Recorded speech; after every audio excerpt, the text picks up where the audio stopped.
Adam, the Sunday Times. First there were protests and now there are anti-protest protests. I see how this could escalate. Oh, yeah, no, I can't wait for the anti-protest protests. They're going to be following. This is from the Sunday Times. Thousands on street in show of defiance against far right. So thousands of anti-racism protesters have taken to the streets around Britain to face down the far right in largely peaceful demonstrations. There's that catchphrase, largely peaceful. Basically, we had a lot of riots recently. A lot of people were blaming the far right for it, and now we've had a lot of people coming out to sort of support unity and chanting slogans like Nazi scum off our streets and things like that. You know, really getting into the nuance of it, and people wearing choose love, and, you know, being arrested for violent acts. You know, I don't know. I think if you look at it, there's parts of it like there's people acting in bad faith on both sides, I think, and I think that's been across all of the protests, even the sort of Palestine protests we've seen. I think the best of both. I think we should be trying to, as sort of balance, trying to condemn violence in both sides, from whether the right and from the left. Yep, condemn violence. That's a good one list. And I think the idea of coming together as a unity, you know, is working together is nice, but I don't know if this is really everyone working together. I think it's just seeing two sides sort of heading off each other. You know what? You hit the nail on the head. There can be no unity. There's two sides. Yeah. There's two sides to this. And for the Times to call these people far right is horrific. These are people who just don't want mass immigration to their country. That doesn't make some of them are horrible, but they should be respected. Which people do you think the Times are calling far right?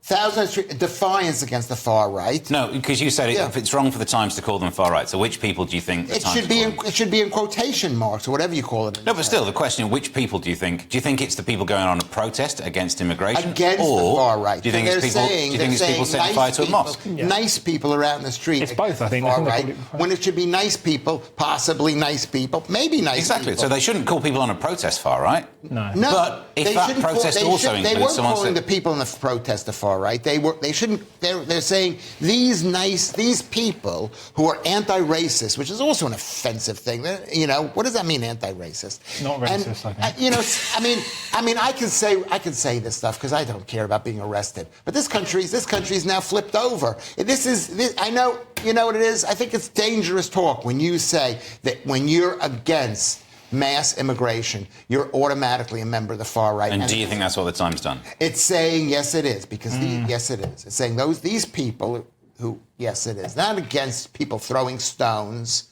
They're against, even if they were meeting peaceably. Look at how many we have and how many of you. Unless you're throwing stones in another country where it's considered normal, then that's a good. This is Britain. We don't. And also the guy who was wearing a Choose Love T-shirt getting arrested. Yeah. I think we can all agree that's the wrong T-shirt to wear when you get sent to prison. Yeah. Just, you know, ill-advised. Oh, yes. Lewis, the Sunday Telegraph now, and police are looking at social media for their job. I have to sneak to the loo with my phone to do that. Yes, thank you. Specialist police hunt social media influencers who incite riots online.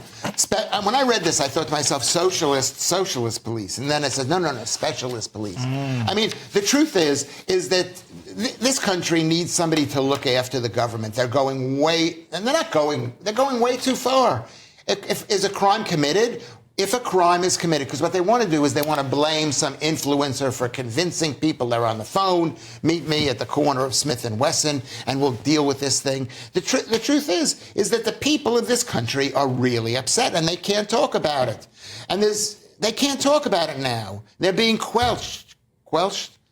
Definitely, that's quashed. Quashed. Yeah. No, quashed. Yeah. Quashed. Is that a word? They're being quashed. And so what can be done about it? I mean, they shouldn't be. So again, are we conflating two things though? Isn't it totally legal to say I'm concerned about migration in a tweet, and it's illegal to say let's all burn hotels? And that's what people have been arrested for. It might be. Yeah. It might be illegal. Let's burn hotels. But the law that they were arrested under and charged under, rather, and the ones that have pled guilty, it's like a 1985 hate law, rather. So it's not about the internet. It's not this newfangled hate speech, because it's not even in yet until Ofcom's done its You know what? People should be allowed to hate. I believe that they should be allowed to hate. They shouldn't be able to say, we're meeting at the corner, we're going to burn down the... so you agree that you shouldn't? Yeah. I agree with that. But for the police to go through the thing and search for these things, they'll know when it's being manipulated. They know. Right now, they're trying to blame the Russians. They're trying to blame Farage. They're trying to blame somebody when the truth is it's in the hearts of a lot of English. Why do I have to speak for the English people? No, you don't. And the You're British right. No, I think you're right. This story was so close to being a good story, I think. I think if the title was... What does that mean, So listen, I'll tell you. Okay. So I think if the title was Specialist Police Hunt Social Media Influencers online, I would be like, I think this is a great policy. Let's just get rid of all social media influencers. They are the worst. But just above traffic wardens and estate agents. But because it's influencers, you're proving my point. But yeah, so I think if that was the case, I think nobody likes this. I think if I'm being serious about this, I think people who are saying we should all rally and set fire to random buildings, they're bad. People saying I'm concerned about mass immigration, that's okay. Then you've got the grey zone. If saying this is war, we should do something, but not specifying it, that's a bit of a grey zone. And obviously this is where it gets messy. Exactly, it's a grey zone. And Starmer and those people have stuck their nose into it. I don't know how it can be stopped. It's right now. It's immigration, mass migration. The fact is a huge problem, and the fact that people don't think that they can talk about it. Adam, the Sunday Telegraph, Keir Starmer isn't as popular as he used to be, so now would be a good time to call that election, Rishi. What, you did what? Yes, exactly. So this is from the Sunday Telegraph. Starmer's popularity slumps after criticism of riots response. So Keir Starmer has suffered a sharp slump in popularity after criticism of his handling of the riots that have hit Britain. Now, I guess you could say this is, we think if anyone's spent any time online, you'll probably be familiar with the trending hashtag 2-tier Keir. And I think this is really interesting. There was always going to be an end to the honeymoon period, which he was voted in, and it was like, yeah, we kind of like him, but also we didn't have any other choice. And I think this was naturally going to happen anyway. And the way of which this has happened, because he's basically, he addressed the riots, but he didn't actually address some of the sentiment behind it, which is people are concerned about legitimate things. He just said anyone who's rioting is bad, and he didn't. Yes, exactly. And he didn't. And this has been his first real test of his leadership, I believe.